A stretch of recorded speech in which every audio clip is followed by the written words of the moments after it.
Just like those brave American soldiers who landed in Sicily in 1943 and stormed the Normandy beaches in 1944, young Israeli men and women are fighting today for our freedom, for our civilization. The elites that rule our societies, our so-called leaders, have converted to the sick ideology and the sick philosophy a long time ago that all cultures are equal. Government leaders, judges, even some churches, trade unions, university, the media, all of them are blinded by the political correctness and have chosen the side of Islam. Well, let me tell you, ladies and gentlemen, all cultures are not equal. Our culture that is based on Christianity, Judaism and humanism is far better than the Islamic culture.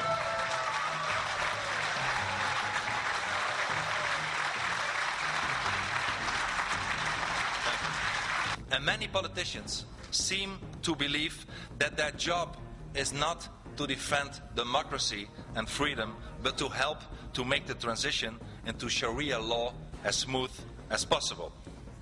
Ladies and gentlemen, I am often asked whether I have any answers to the problems and what those might be.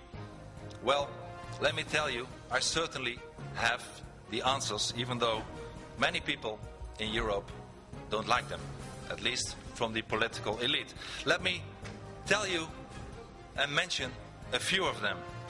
Things that we have to do to stop the Islamization of the West. The first thing, indeed, is to stop the cultural relativism. I believe we need in all our constitution, we need an article that lays down that we have one dominant culture that is based on Judaism, Christianity and humanism. Second, we have to stop pretending that Islam is a religion. Islam is not a religion. Islam is a totalitarian ideology.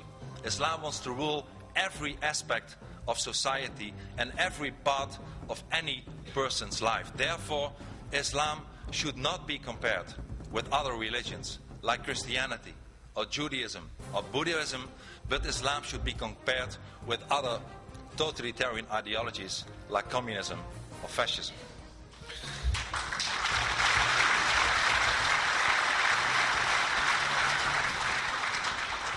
And if we would acknowledge the fact that Islam is not a religion but an ideology, it means also that the right to all these religious freedoms do not apply to Islam. Ladies and gentlemen, a very important thing to do, and I proposed it in the Dutch parliament many, many times, is to stop the mass immigration from Muslim countries.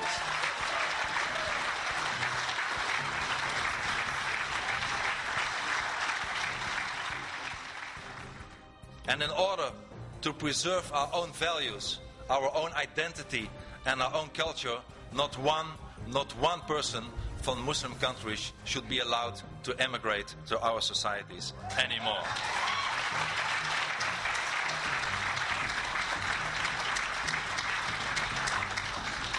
Let us also be tough on those people who do not want to integrate. For people who are already in our societies and are from Muslim and Islamic background, let me tell to them that if they adhere to our values, to our constitutions, that they are welcome to stay and they are equal as anybody else, since we have no hate to any person whatsoever. But as soon as they have an idea that they think about Sharia, that they think about jihad, that they commit criminal acts, we tell them, we expel them, we tell them, there is the door, you have to leave our society.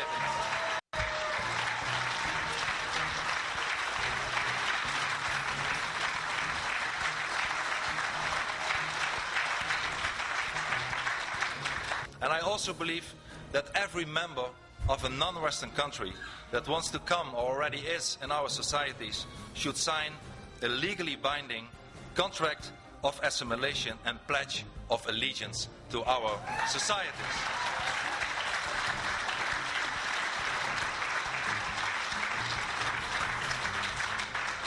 And ladies and gentlemen, we also have to stop the building of new mosques in our societies.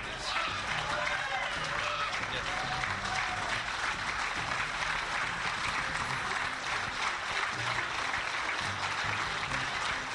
Thank you.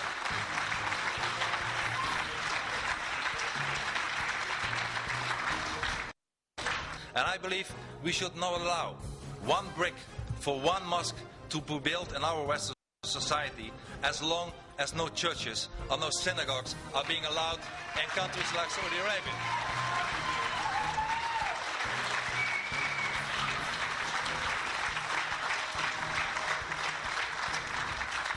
And we also have to close down the worst institution in our societies, at least in Europe, the fascist institution of Islamic schools.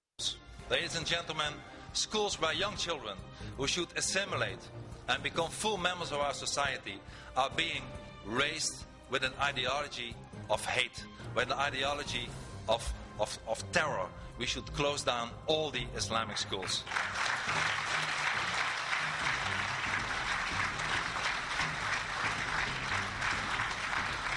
And as a last example, and maybe one of the most important examples, I think we have to get rid of our current weak leaders. We have no leaders anymore. Thank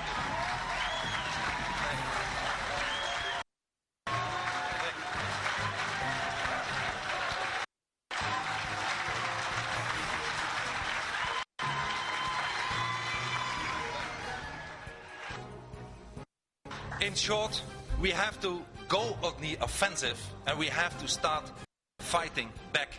We must no longer allow ourselves to remain seated in our armchairs and get trampled over.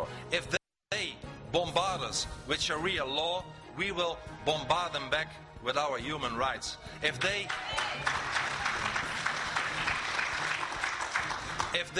bombard us with our court cases, we will bombard them back with our court cases.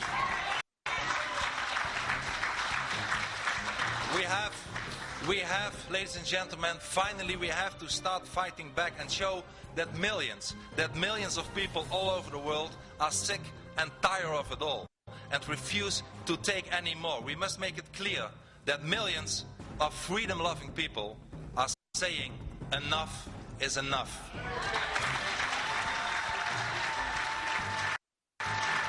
Ladies and gentlemen, we all have to struggle. And indeed, it is a struggle. After fitna has been screened for the first time last year, there were many threats to economical boycotts to my country, the Netherlands. The beautiful Dutch flag was burned all over the Middle East. Indeed, I am myself being prosecuted by my own government in my own country. While countries as France and Jordan are also considering to prosecute me. I have been barred on the kind invitation of my friend and colleague, Lord Malcolm Pearson, to enter the United Kingdom. I will never be allowed to enter the Republic of Indonesia anymore. The most radical imam in the Netherlands is also demanding huge compensation and suing me.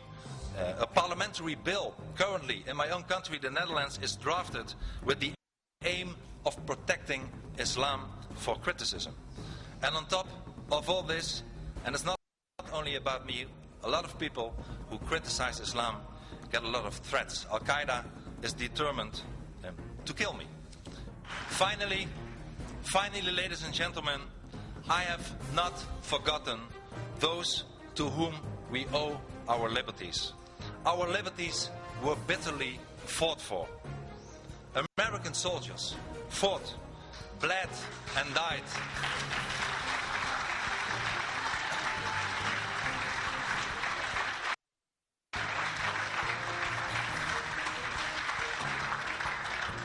American soldiers fought, bled and died for European freedom. Ladies and gentlemen, American soldiers did not die for an Islamized Europe, they died for a free Europe.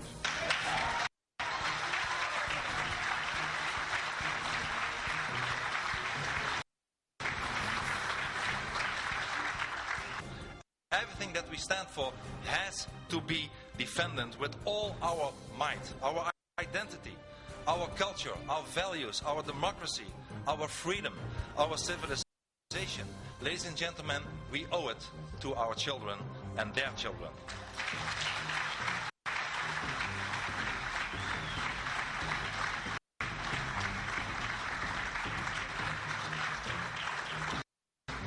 We will never give in.